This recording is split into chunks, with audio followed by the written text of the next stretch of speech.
Assalamualaikum warahmatullahi wabarakatuh. Manusia adalah tempatnya salah dan keliru. Karena dengan kesalahannya, ya itulah manusia. Tapi kalau salahnya fatal, maka ya harus diluruskan. Seperti seorang Gus yang sedang viral, yang dia itu mampir di podcast sana sini, yang penontonnya banyak. Dia bawa-bawa ayat Quran untuk membela praktek sulapnya. Perlu diketahui, itu adalah sebuah dosa yang besar di sisi Allah Ta'ala.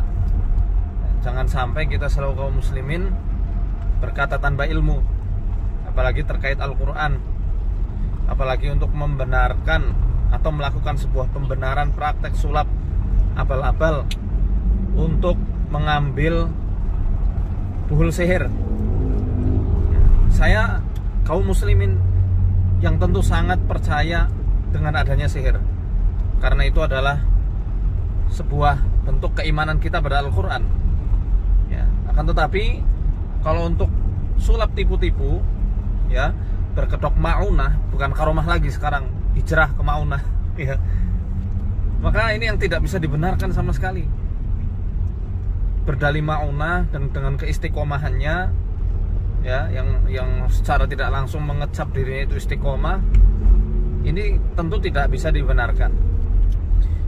Kita bisa lihat dari beberapa referensi-referensi, baik dari Al-Quran maupun penjelasan para ulama, para sahibul karomah, orang yang mendapatkan karomah dari Allah Ta'ala ya. Ini saya bicara karomah dulu ya. Kita bisa lihatlah di juz 15 surat Al-Kahfi ayat 19 ya. Wa kadzalika ba'atnahum liyatasaalu bainahum qala qailum minhum kam labithtum qalu labithna yauman aw ba'da yaum. Ashabul Kahfi ya, 7 orang pemuda, 8 bersama anjingnya itu, mereka adalah orang-orang terpilih dengan tauhid yang sangat mantap. Mereka istiqomah menjaga agamanya, menjaga Islamnya, menjaga keimanannya kepada Allah Ta'ala. Mereka diberikan karomah tidur di gua selama 300 tahun lebih. Di samping mereka dapat karomah, mereka tidak tahu kalau ternyata mereka dapat karomah kemuliaan dari Allah, tidur di gua selama 3 abad. Buktinya surat Al-Kahfi ayat 19 ini. Dan demikianlah kami bangunkan lagi mereka supaya mereka saling bertanya-tanya. Salah seorang di antara mereka berkata, Kam labistum, berapa hari kalian tidur? Akhirnya mereka saling menjawab, qalu labithna yauman aw ba'da yaum. Kami tidur paling tidak sehari atau setengah hari. Mereka tidak tahu bahwa ternyata mereka tidur 3 abad lamanya. Luar biasa. Dan banyak kisah-kisah orang yang dapat karomah yang mereka itu tidak bisa mengontrol kapan karomah itu datang. Demikian juga ma'unah. Kita bisa lihat dalam hadis riwayat Bukhari dan Muslim. Hadis ini muttafaqun alaih. Ketika Rasul SAW menceritakan tentang 3 orang Bani Israel yang mereka kehujanan berteduh di sebuah gua, ternyata ada batu yang tergelincir, batu besar, sehingga menutup mulut gua. Mereka bertiga ini terjebak di dalamnya. Ini orang biasa ya. Akhirnya mereka bertawasul kepada Allah Ta'ala. Yang pertama adalah orang yang kebiasaannya itu memerah susu. Susu itu selalu diberikan kepada kedua orang tuanya yang sudah tua renta, dan tidak akan diberikan kepada anak istrinya sampai kedua orang tuanya minum. Hingga suatu ketika dia mendapati orang tuanya tidur, dia tunggu-tunggu sampai kedua anaknya merengek-rengek di kedua kakinya, tetap tidak diberikan sampai kedua orang tuanya meminum hasil susu perahannya. Dia memohon kepada Allah, ya Allah, kalau misalnya ini adalah amalan solehku, berbakti kepada orang tuaku karena ingin mendapat ridhomu, tolong bukakan mulut gua ini. Akhirnya terbuka, ada celah dari langit, mereka semua bisa lihat. Akhirnya orang yang kedua juga bertawasul sama Allah, ya Allah, dulu aku pernah naksir sama sepupu perempuanku yang sangat cantik. Dia pengen aku gauli ya, sehingga mensyaratkan untuk bekerja dulu, menyediakan uang 100 dinar. Ketika aku bekerja keras, 100 dinar itu sudah aku dapatkan, aku ingin menzinahinya. Bukan dinikahi, tapi dizinahi. Tapi perempuan itu berkata, takutlah engkau kepada Allah, janganlah kamu menzinahiku. Akhirnya aku tinggalkan dia karena aku takut sama engkau. ya Allah, kalau misalnya aku tinggalkan kemaksiatan itu karena ingin mengharap ridhomu, bukalah mulut gua ini.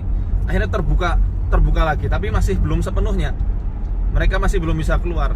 Nah, yang ketiga adalah juragan, ya, yang itu dia biasa memberikan upah kepada pekerjanya. Sehingga ada satu pekerja yang dia itu nggak mau menerima upah kala itu, sampai ditumpuk-tumpuk, akhirnya upah yang harusnya diberikan ke pekerja itu bisa dibelikan sapi dan penggembalanya. Suatu ketika pekerjanya minta, akhirnya diberikan itu adalah hasil upahmu selama ini, sapi dan gembalanya silahkan bawa pulang semua. Kalau aku lakukan itu karena ingin mengharap ridhomu ya Allah, bukalah mulut gua ini. Mereka susah payah, nggak bisa ngontrol dengan tenaga dalamnya, bim salah bim, ya, belgedes, habis itu mulut gua seketika langsung terbuka. Enggak, mereka adalah orang-orang istiqomah, ya, bahkan salah satu di antara mereka adalah orang yang mau berbuat maksiat tapi dia tinggalkan karena Allah. Dia merengek sama Allah, baru mulut gua itu dibuka sepenuhnya. Ini malah yang katanya dapat maunah setiap kali tampil bikin konten, ya, bahkan di acara podcast dia bisa menarik energi goib, menarik benda-benda goib, ya, benda nyata secara goib. Ini kan tidak masuk akal, bertentangan juga dengan nas-nas yang sharih dari Al-Quran dan Sunnah. Ayolah bertobat, gak usah ngeyel. Kamu itu kurang ngaji, ayo ngaji dulu. Saya bukan mau sombong, tapi nyatanya memang seperti itu, supaya Anda sadar bahwa selama ini yang dilakukan adalah kedok saja. Anda tidak mewakili Islam dan muslimin. Khawatirnya orang-orang di luaran Islam sana yang memusuhi Islam akhirnya punya celah lagi untuk mengatakan Islam adalah agama yang konyol. Jangan, naudzubillah min dzalik. Ya, ayo belajar Quran lagi, belajar tafsir, belajar hadis. Di bukunya Syekh Mahfud Termasi, ya, Bughyatul Adqiya, itu jelas. Di situ banyak qaul-qaul ulama yang dikutip beliau bahwa yang namanya karomah itu harus disembunyikan. Beda sama mukjizat. Kalau mukjizat harus ditampakkan, karomah harus disembunyikan. Ya. Dan banyak manuskrip kitab-kitab lama, kitab Turath yang menjelaskan bahwa yang namanya karomah selayaknya tidak untuk dicari-cari. Siapa saja yang menginginkan dapat karomah, apalagi karomah itu berbentuk khawariqul adah, keajaiban-keajaiban yang di luar batas logika manusia, di luar batas kemampuan manusia, maka dia akan tertipu dan setan akan main-main di situ. Ya, maka si Gus yang viral ini sekali lagi tidak mewakili Islam dan muslimin, tidak mewakili pemahaman Quran dan Sunnah yang benar. Karomah, maunah didapatkan dengan keistiqomahan, ya, dan tanpa pengetahuan dari orang yang diberikannya. Terima kasih. Assalamualaikum warahmatullahi wabarakatuh.